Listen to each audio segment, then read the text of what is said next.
Dios les bendiga, mis hermanos. Un placer estar una vez más para así hablar la palabra del Señor. Vamos a continuar esta noche con los atributos de Dios, pero vamos a orar primero. Vamos a bendecir a cada hermano que pueda estar esta noche acá. Recuerde compartir el link para que más personas sean bendecidas. Vamos a orar. Gracias te damos, Señor, en esta hora. Te damos gloria, honra, alabanza, honor y poder, que tú eres bueno y para siempre es tu misericordia. Señor, te pido que bendiga a la pastora, a su familia, Señor amado, a su ministerio y a todos los hermanos que estarán conectados acá, Señor amado, a sus familias y ministerios también. Bendice mi vida, Padre, que pueda ser de bendición la clase de hoy como siempre lo hace. Que tu Espíritu Santo nos dé sabiduría para explicar y temor de Dios para entender, Señor amado, que esto hay que vivirlo, no solamente escucharlo. En el nombre poderoso de Cristo Jesús. Amén. La semana pasada comenzamos con un tema muy poderoso, hermano, los atributos de Dios. Luego de terminar el tema de los nombres, ahora entramos a los atributos de Dios. Los nombres, pues, hablan de lo que Dios hace. Los atributos hablan de lo que Dios es. Entonces, hablamos la semana pasada de los tres tipos de atributos. Si usted no los anotó, los voy a repetir en el repaso para que los tenga, los tres grupos de atributos. Primer grupo se llama atributos no relacionados. Segundo, atributos activos.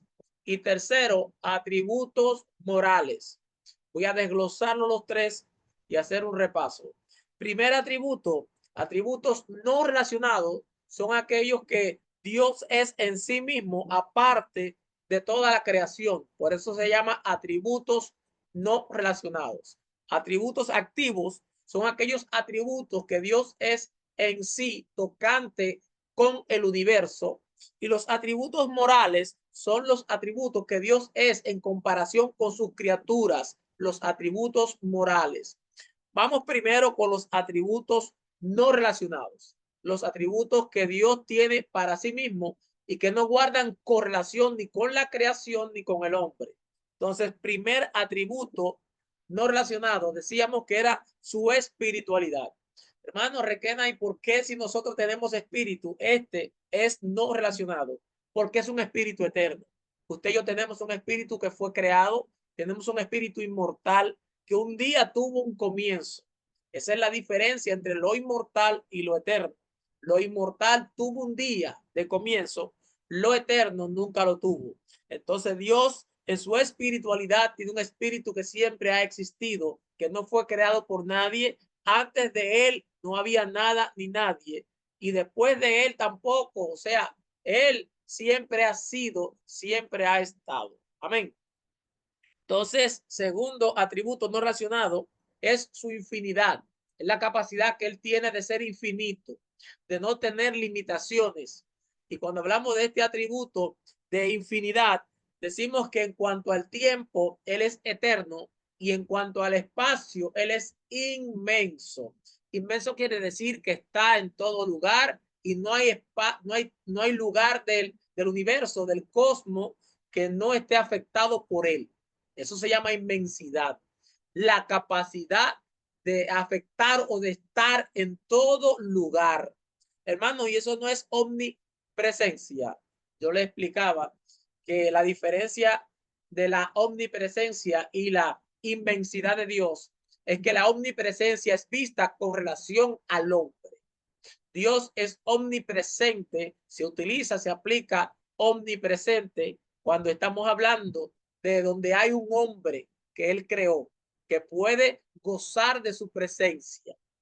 Pero, ¿para qué utilizar su presencia o su omnipresencia en el último planeta, en el último polvo cósmico, donde no va a haber un hombre que lo adore? Entonces, para esos lugares lejanos existe lo que es la inmensidad de Dios, y para donde haya un hombre con un espíritu semejante al de Dios, pues se utiliza la omnipresencia. Entonces, la omnipresencia es vista con relación al hombre, su inmensidad es vista tocante al espacio o al universo. Seguimos, la unidad de Dios. Decíamos que la unidad de Dios es una unidad compuesta. Hay dos tipos de unidades. Hay una unidad que es absoluta y hay una unidad que es compuesta. Un equipo de básquetbol tiene un quinteto, es decir, 5 hombres, pero son un equipo. Eso se llama unidad compuesta. Unidad absoluta es cuando es un solo y no hay más. Los judíos, muchos de ellos creen que Dios es una unidad absoluta, pero Dios no es una unidad absoluta. Eso lo vemos en la escritura. Desde el Antiguo Testamento, Él daba señales. Dios es conocido como el Dios de Abraham, el Dios de Isaac y el Dios de Jacob. ¿Sabe por qué? Porque esto es una alusión a la Trinidad. Pero cuando enviaron varones a visitar a Abraham, le enviaron 3 varones, porque esos 3 varones son una representación de la divinidad. Esto se llama teofanía, una representación de Dios. Entonces, en Génesis vemos que está el plural de Dios, porque en Génesis dice, en el principio creó Dios, en español no hay problema. Tú vas al original, la palabra utilizada es el plural de Eloa, el plural de Dios, porque Eloa es Dios, pero no dice Eloa. En el original hebreo, Génesis 1:1, dice Elohim. Por eso dice en hebreo literalmente así, Bereshit bara Elohim Aleph Tav. En el principio creó Dios de la nada los cielos y la tierra. La palabra que utiliza está en plural. Luego en Génesis 1:26 vuelve y dice, hagamos al hombre. Atención, no está hablando con los ángeles. Los ángeles no son creadores, no estaban presentes en el hecho de crear el universo o el hombre. Estaba hablando aquí la manifiesta Trinidad de Dios Padre, Dios Hijo y Dios Espíritu Santo. También le explicaba que la palabra ab, hebrea, para padre, es la palabra que cuando usted la suma le da 3, porque la A en el valor numérico del álgebra y la trigonometría es 1 y la B es 2. Entonces la palabra ab, AB en hebreo, es la suma de A más B, que son 3, porque está el Padre, el Hijo y el Espíritu Santo. Cuando usted va al bautismo de Cristo, Cristo está descendiendo a las aguas, el Espíritu desciende en forma de paloma y se escucha la voz del cielo que dice, este es mi Hijo amado, en quien tengo complacencia, porque son 3. Entonces Dios es una unidad compuesta. Amén. Continuamos con los atributos activos. Vamos a querer que usted ahora comparte el link. Todavía estoy prácticamente sí dentro del repaso, pero aproveche y comparte el link, porque dentro de unos minutos voy a entrar a lo que toca para esta noche.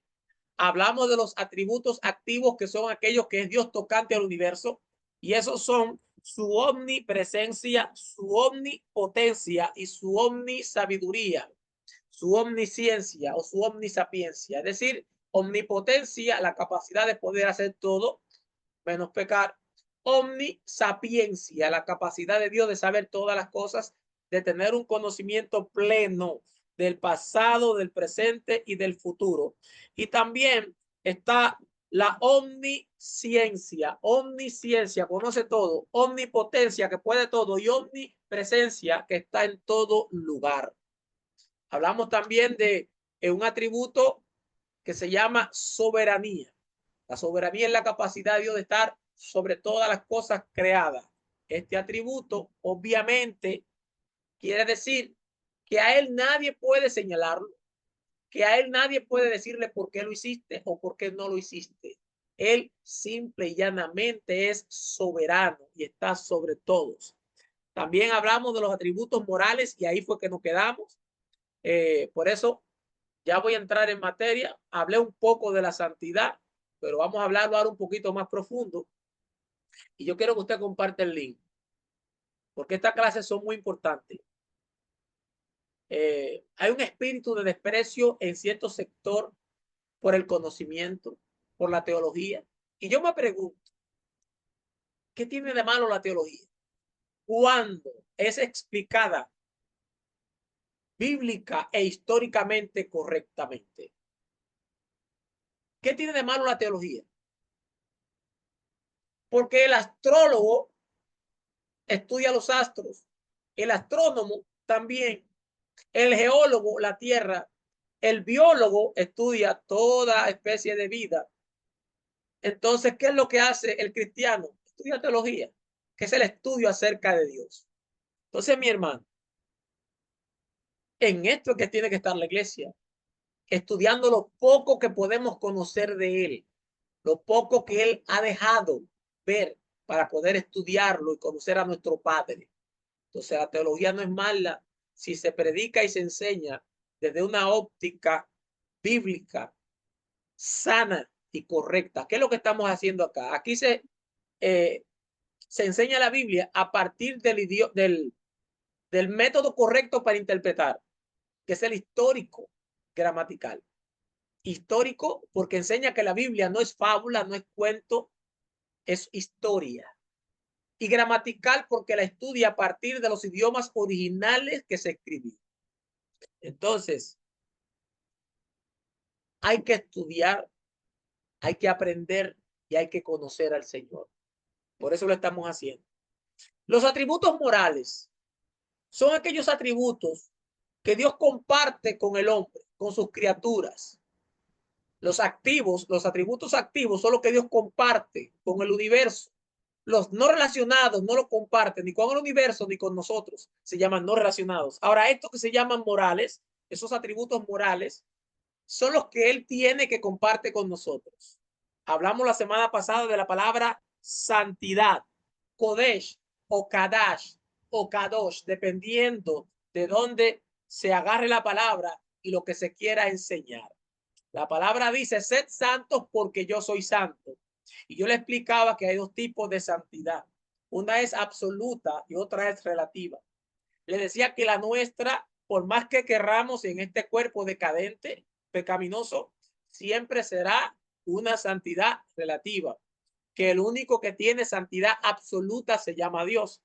Hermano Requena, no llegará el día que tengamos santidad absoluta, claro. ¿Cuándo?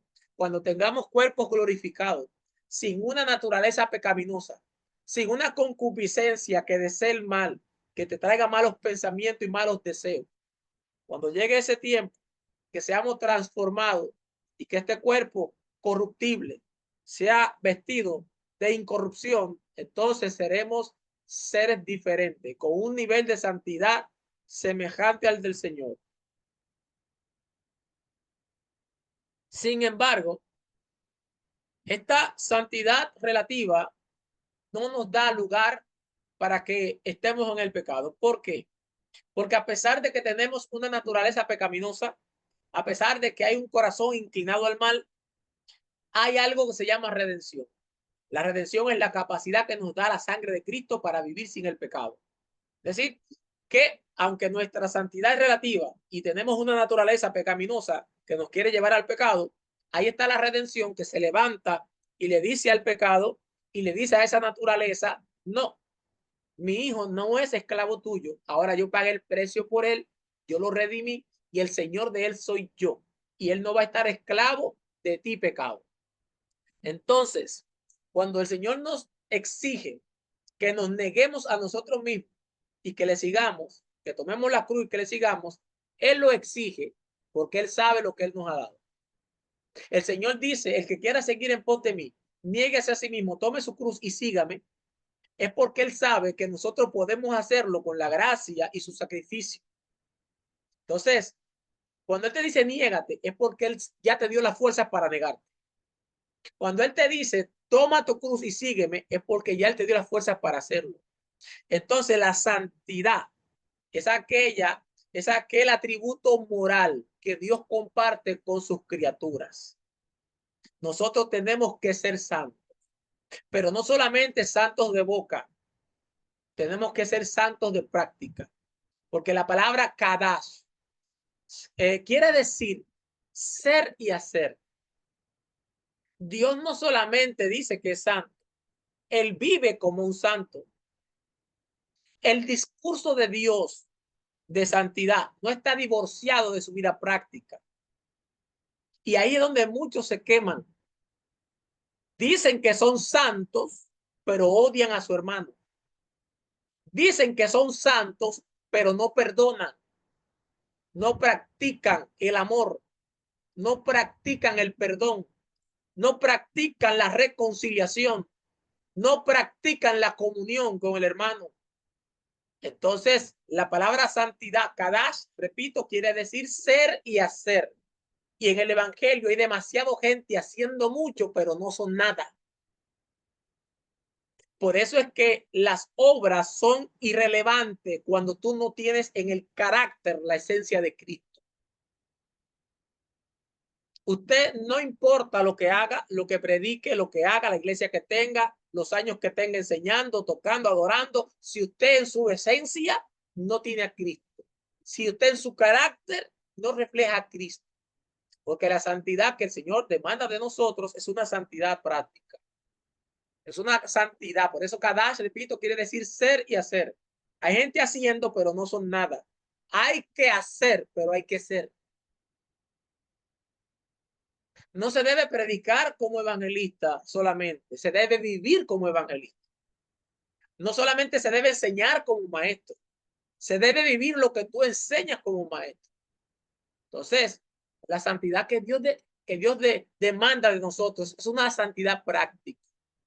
Es una santidad que va reflejada en dos formas.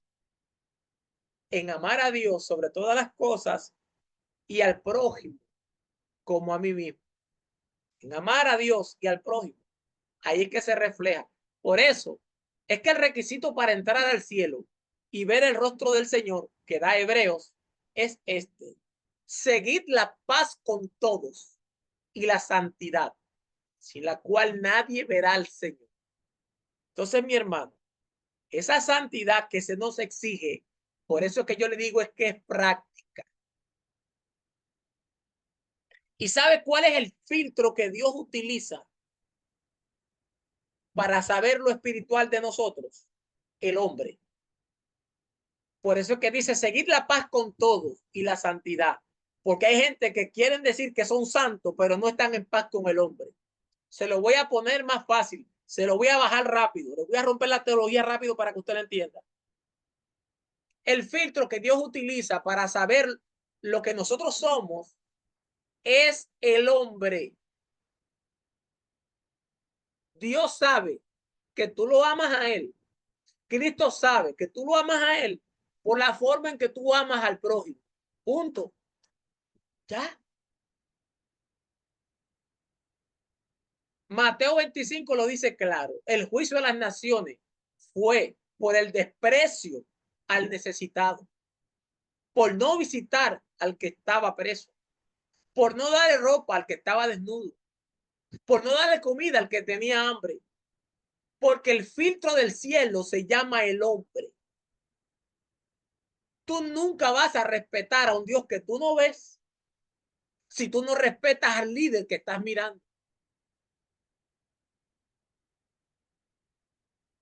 A Cristo no le diga que tú lo amas si a ti no te interesan los que están perdidos, si no te interesan los presos, si no te interesan los enfermos, si no te interesan los necesitados. Es un amor ficticio. El amor que demanda, la santidad que demanda el Señor es vista a través de la creación, de las criaturas que Él tiene. Entonces, el hombre, tu prójimo, para que se entienda, mi prójimo, es lo que Dios utiliza. Entonces, para entrar al cielo hay que estar en paz con el hombre y en santidad con él. Seguid la paz con todos y la santidad sin la cual nadie verá al Señor. Santidad quiere decir pureza moral. Santidad quiere decir estar apartado de toda especie de pecado, apartado para Dios de toda especie de mal. Santidad quiere decir pureza en el cuerpo. Santidad quiere decir pureza en el alma. Santidad quiere decir pureza en el espíritu. Y de ahí pasaríamos la clase entera, pero lo voy a hacer rápido.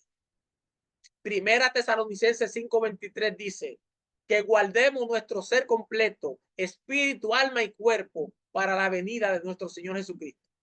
porque la santidad debe ser integral.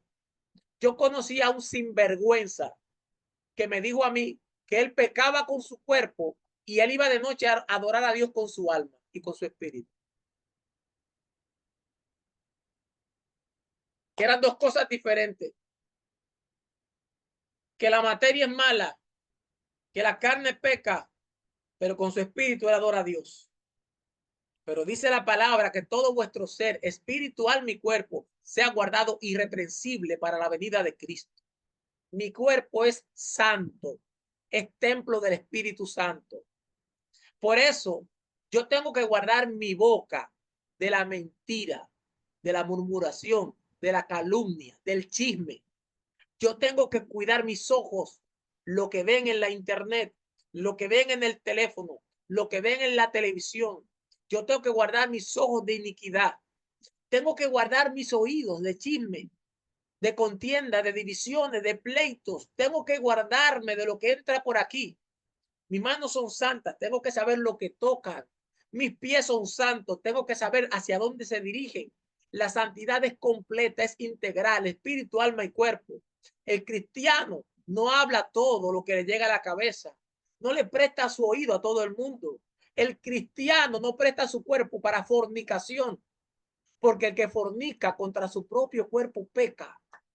El cristiano no está escuchando música impía, porque tiene cánticos espirituales que escuchar aquí en la iglesia, pero no entra por su boca cosas que no debe consumir, como alcohol, como whisky, como hay gente que vive en ebria dentro de la iglesia, que tienen un bar en su casa y despuntan el vicio de la bebida y son cristianos y son evangélicos. Pero la santidad también es en el alma.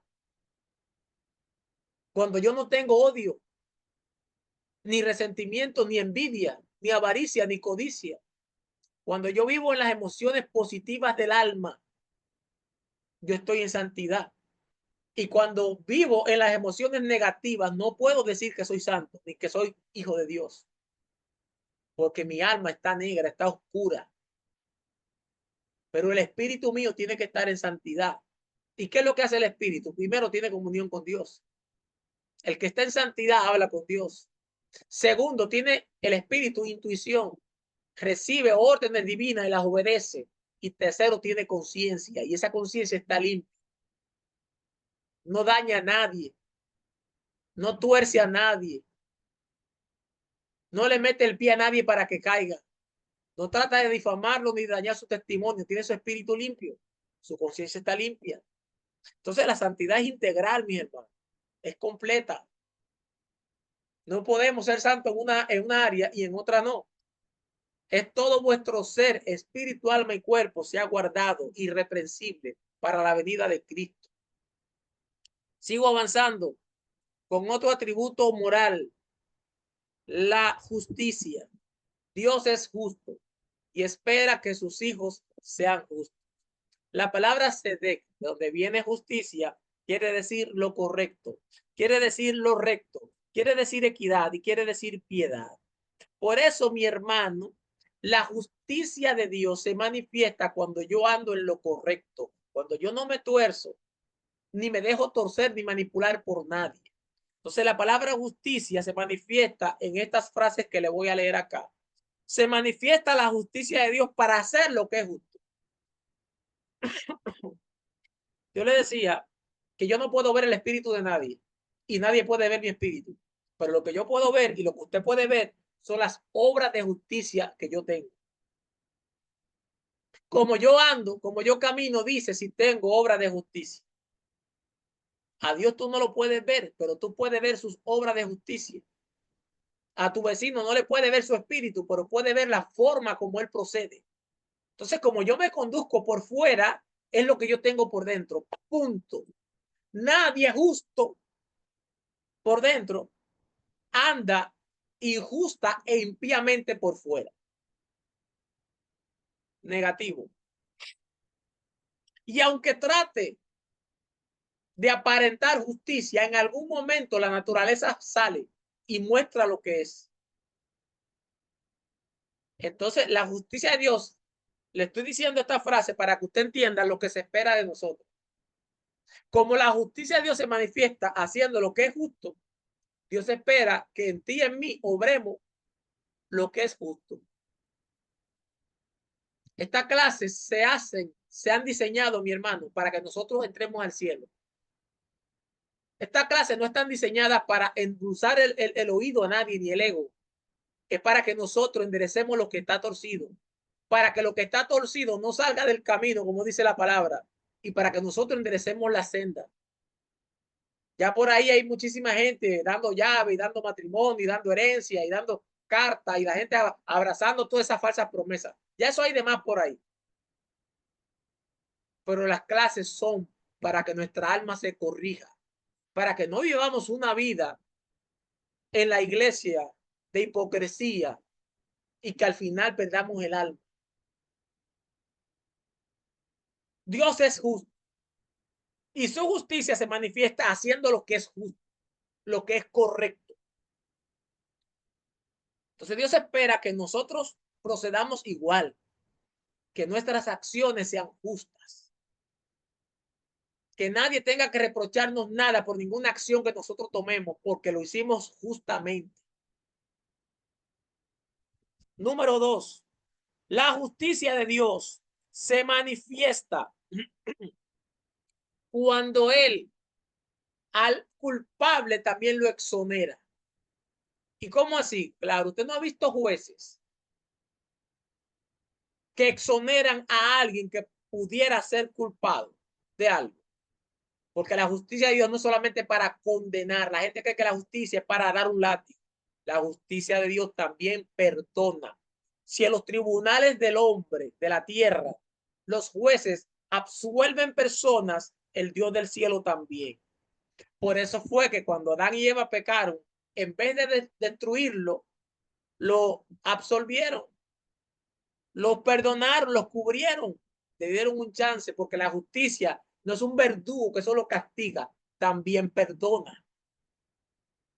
Entonces, como a ti te perdonaron, es justo que tú perdones cuando a ti te ofendan. Por eso es que este renglón de la justicia divina se manifiesta cuando tú perdonas al culpable. Qué bueno es que Dios a mí me perdone todas mis ofensas, pero que las que me hagan a mí yo no las perdono. No, sea justo. Sea justo. A usted lo perdonaron de condenas y de pecados que llevaban al infierno. Entonces tú, ofensas menores, no la quieres perdonar. Cuando a ti te perdonaron condenación eterna en un infierno ardiendo eterno, tú no perdonas cosas pasajeras. Entonces la justicia se manifiesta perdonando al culpable. No es que él no se merezca tu odio o tu reprensión o tu castigo. A lo mejor lo que él te hizo amerita todo eso, pero tú no puedes odiar y tú debes ser justo y perdonar porque tú fuiste perdonado. Pero también la justicia se manifiesta castigando al culpable. La justicia perdona, le dije, ahora castiga al culpable. Dios al que es culpable también lo castiga. Por eso es que el padre no es injusto cuando corrige y castiga a su hijo, porque también la justicia contempla el castigo. Por eso una de las vertientes de la justicia es darle a cada cual lo que le corresponde. Por eso en la iglesia hay algo que se llama disciplina. Y hay gente que cuando le ponen disciplina se van, porque no entienden que parte de la justicia divina es darle el pago que cada cual merece. Y si usted ofendió y usted pecó, la disciplina es parte del proceso, el castigo es parte del proceso. Usted tiene que tener suficiente humildad para recibir corrección. Entonces, también otro atributo moral que Dios tiene es la fidelidad. Para mí es uno de los que más me gusta. Dios es fiel. Mi hermano, ustedes no se imaginan la cantidad de gente que yo he visto desfilar en estos 30 y pico de años que yo tengo sirviendo al Señor. Ministros han llegado y se han ido. Amigos han llegado y se han ido. Amores han llegado y se han ido. De todo. Pero Dios ha permanecido fiel. Dios ha estado. Dios nunca se ha ido. Eso se llama fidelidad. Porque fidelidad es vista de dos maneras. Constancia en el afecto y constancia en cumplir con los compromisos. Constancia en el afecto quiere decir que Él te ama en la mañana, que Él te ama en la tarde y Él te ama en la noche. Fidelidad, constancia en el afecto quiere decir que era amigo tuyo hace 10 años, es amigo tuyo hoy y dentro de 20 años adelante va a seguir siendo amigo. Eso se llama constancia en el afecto. Hay gente que te aman en la mañana, vaya viendo cómo disminuye. En la tarde te quieren, no te aman, te quieren y en la noche te olvidan. Eso no se llama fidelidad. Lo que no es constante en el afecto no tiene fidelidad, porque la fidelidad es vista como constancia en el afecto. Siempre te quiere. No te quiere hoy menos que ayer y no, es constante. Es firme en ese afecto. Y Dios nos ama con este amor incluso desde antes de ser cristianos nosotros. Incluso de estar, antes de estar como estamos ahora en santidad, viviendo en la iglesia, sin ofenderlo en la calle, no. Dice que nos amó primero, no viendo la situación y condición, porque eso se llama amor perfecto, amor incondicional. Dios no espera verte limpiecito y en santidad para amarte. No, estamos así porque nos amó primero. Entonces, Él es fiel y él es constante en el afecto, pero también es fiel porque Él es constante cumpliendo con los compromisos. Cuando yo era nuevo creyente, llorando un día en la iglesia cerrada, le dije a las 10 de la mañana, me parece que eran al Señor, la iglesia fue apostólica, Ingenio Quisqueya, San Pedro de Macorís. Llorado, había llorado mucho ese día y le decía al Señor, Señor, ¿quién va a guiar mi vida? Mami está loca, enferma de los nervios, papi se fue a la capital, no está acá, ¿quién me va a guiar? ¿Quién me va a decir cómo hacer las cosas? ¿Quién me va a enseñar a vivir en esta vida? Yo tendría unos 16 años, estaba recién convertido. Y creo que fue la segunda vez que escuché audible la voz de Dios que me dijo, bienaventurado el que no tiene instructor, porque cuyo instructor será Jehová de los ejércitos. Literalmente, cuando yo escuché eso, sentí un alivio, una frescura, sentí un respaldo que yo necesitaba, literalmente lo necesitaba ese respaldo. Y él básicamente me estaba diciendo que yo no estaba solo, que era mi padre, que Él era mi amigo, que Él era mi madre, que Él era mi hermano, que Él era mi Dios, que era mi Señor, que era mi todo. Mi hermano han pasado más de 30 años y Él ha cumplido con su palabra. Me ha bendecido mucho más de lo que yo pensaba tener o de lo que pensaba ser. Ha sido, ha superado las expectativas, los pensamientos de lo que yo tenía. Y Él ha sido, mi hermano, demasiado responsable. Ha cumplido con todo lo que Él me prometió y tengo para decirle que Él es fiel. Dios es fiel. Dios me ha cuidado de la muerte físicamente, me ha cuidado el alma para que yo no me pierda en la amargura y en el odio en contra de gente que se ha levantado, pero me ha cuidado en la economía, me ha cuidado en la salud, me ha cuidado en el ministerio. He encontrado por ahí cantidad, mi hermano, de demonios y de principados, unos identificados como Belcebú, Azacagualí, el destructor, demonios de muerte, de accidentes. Usted no se imagina. Y Dios ha sido fiel, porque Él lo dice en su palabra. Él no puede negarse a sí mismo. Dios permanece fiel incluso muchas veces cuando nosotros no lo somos. Por eso, mi hermano, el único constante en el afecto que siempre te va a amar se llama Dios. Y el único que va a cumplir con los compromisos se llama Dios. En esta relación que cojea, los únicos que fallamos somos nosotros. Él nunca falla. Él nunca falta. Él nunca se olvidó de un compromiso. Él siempre es presto a la hora correcta y llega en el tiempo correcto. Por eso, Él es fiel. El tiempo avanza. Vamos a continuar con otro atributo moral de Dios. Y le repito, todo lo que yo estoy hablando, Dios espera que nosotros también lo hagamos con los demás, porque son los atributos morales que son los que Él tiene relacionados con nosotros. Esa fidelidad que yo te digo que Él tiene, la demanda de ti y de mí. ¿Cómo así? Claro. Dios demanda que nosotros seamos fieles, es decir, que seamos constantes en el afecto, que nos mantengamos siendo amigos si somos amigos, si somos hermanos en Cristo, que haya esa coinonía, esa comunión, que haya ese afecto fraternal en nosotros. Él demanda eso, esa fidelidad. Pero Él demanda que cumplamos con los compromisos. Porque el fiel cumple en la empresa, en la casa, en la iglesia. Son responsables.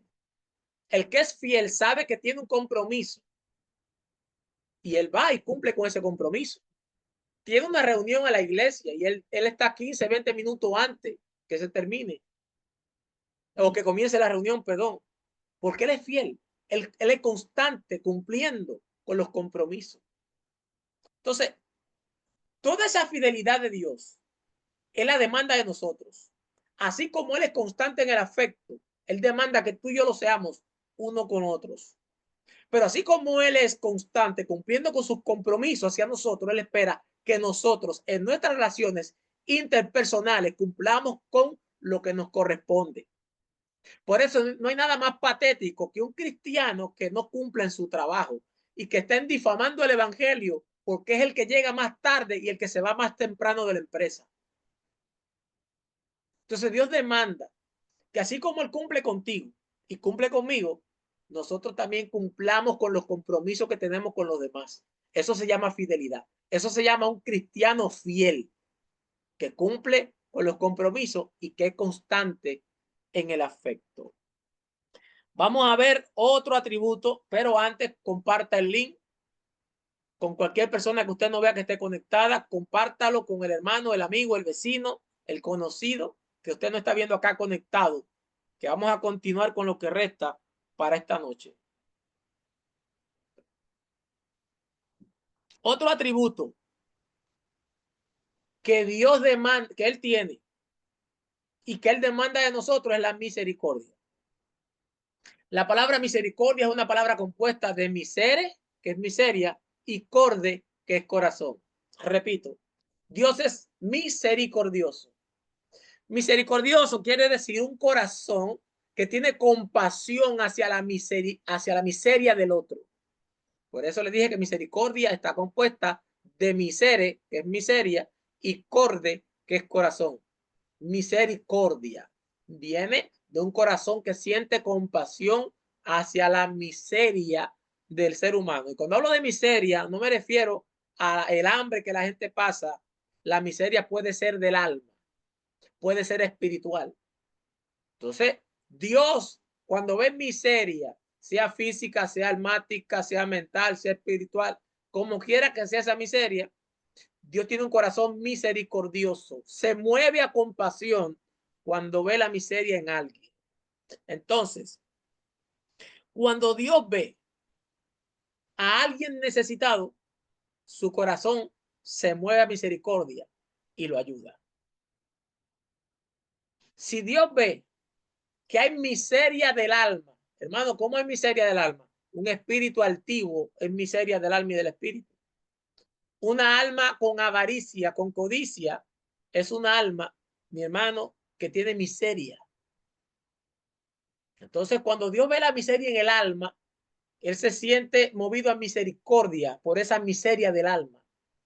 Donde quiera que haya miseria, escúchame bien, Dios siente y es movido a la compasión, a la misericordia. Y la miseria, repito, puede ser física, puede ser almática del alma o puede ser espiritual. Y donde quiera que hay miseria, su corazón misericordioso se mueve a esa compasión para ayudar a esa persona. Así como el corazón de Dios siente compasión por la miseria del otro, Dios espera que su iglesia sea misericordiosa, que sienta compasión por el dolor ajeno, que sienta compasión por la miseria ajena. Dios espera que su iglesia sea misericordiosa, que vea al perdido y que sienta dolor por aquellas personas perdidas, que pase por un lugar y vea a la prostituta y su corazón se mueva a misericordia, que pase por unas luces del semáforo y vea allí los jóvenes perdidos pidiendo para droga y la iglesia sienta ese dolor por esa miseria humana. Cuando nosotros no tenemos la base de la misericordia y la compasión, todos los dones que recibamos lo vamos a administrar desde una perspectiva equivocada. ¿Para qué tú quieres el don de sanidad divina si tú no tienes misericordia? Si a ti no te da dolor ver a una gente en una silla de ruedas. ¿Para qué tú quieres el don de sanidad divina si a ti no te da pesar ver a un niño mudo?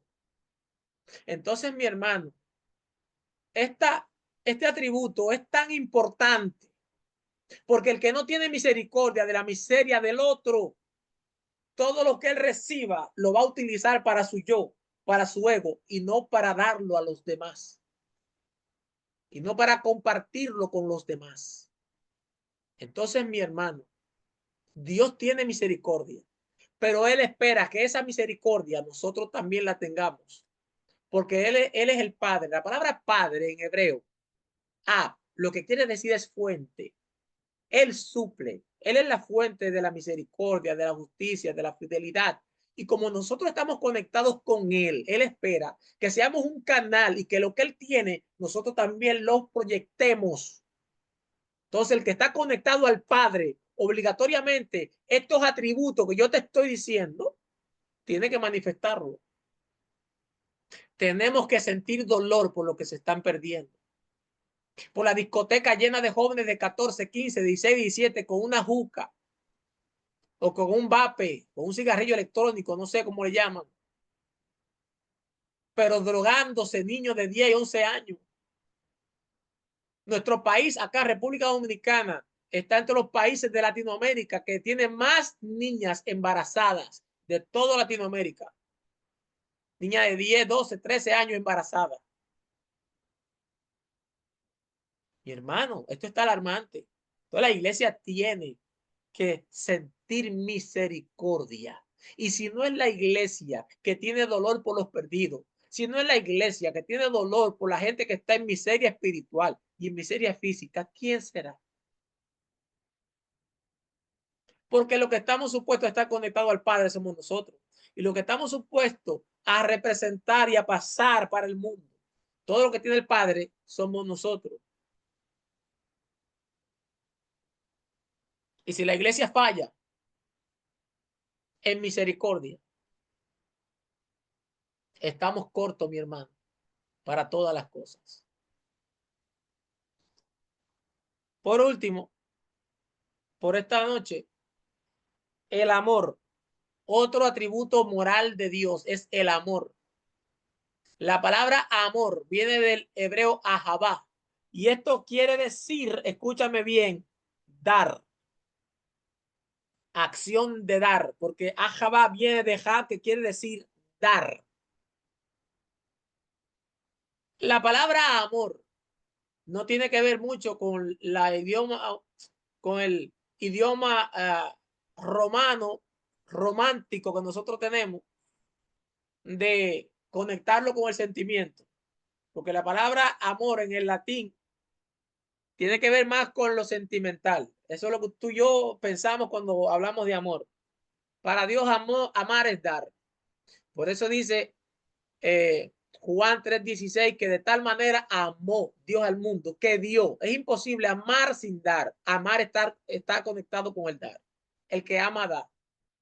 Entonces, hay dos palabras que están conectadas con la palabra amar para nosotros, que es dar y obedecer. Cristo dijo, si me amáis, guardad mis mandamientos. En otra palabra, obedéceme. Si tú me amas, obedéceme. Entonces, vamos con la palabra amor, ahabar. Es dar.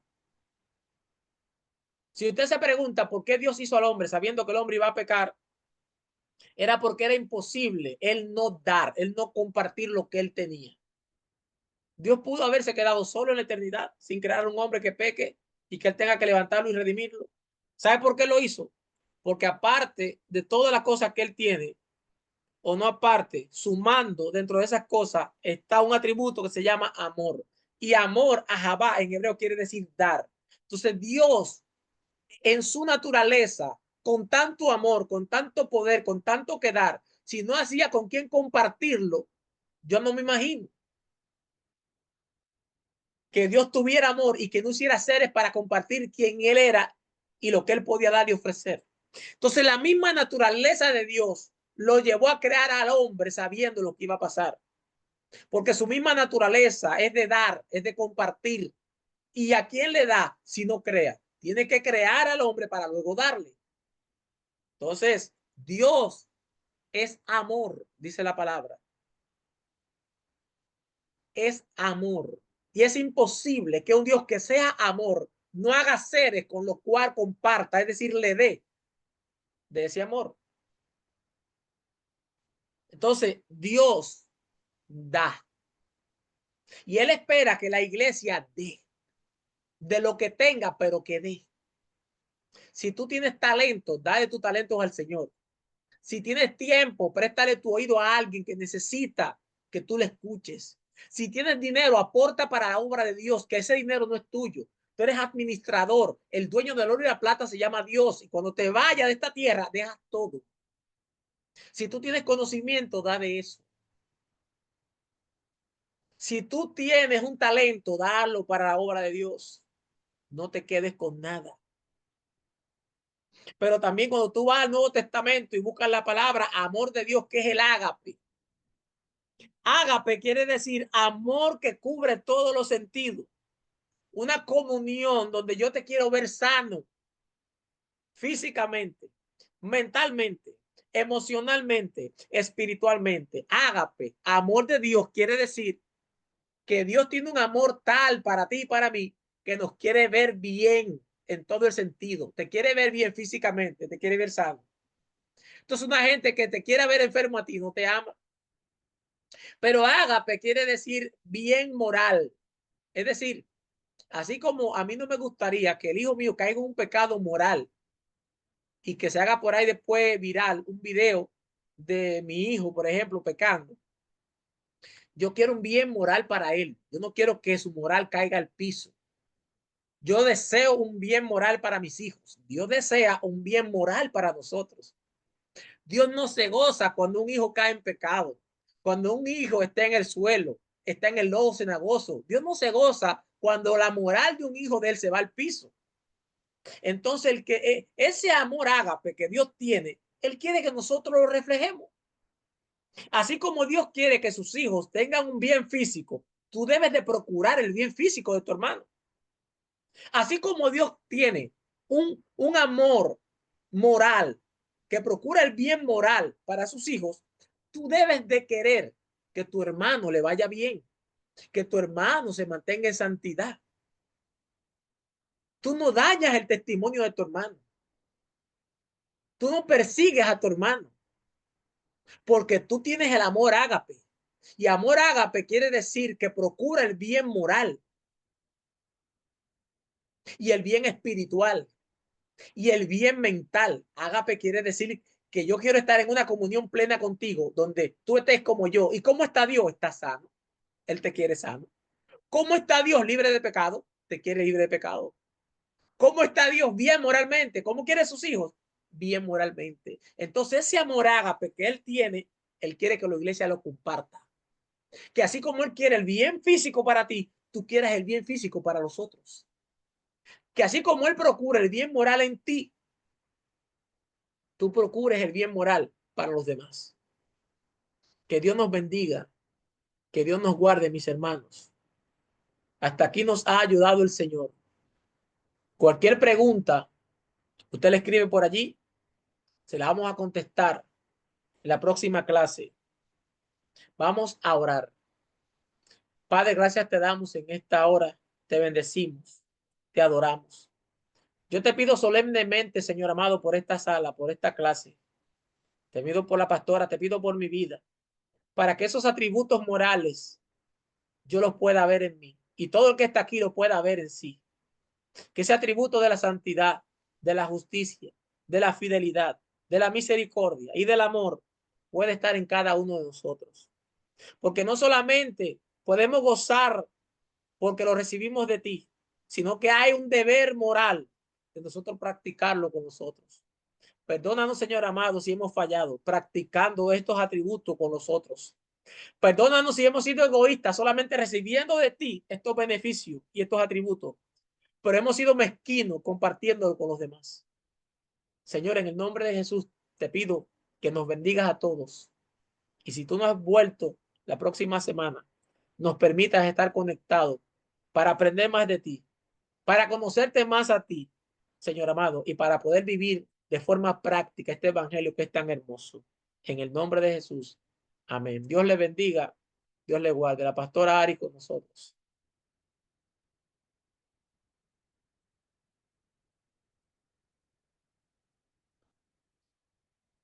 Bendiciones.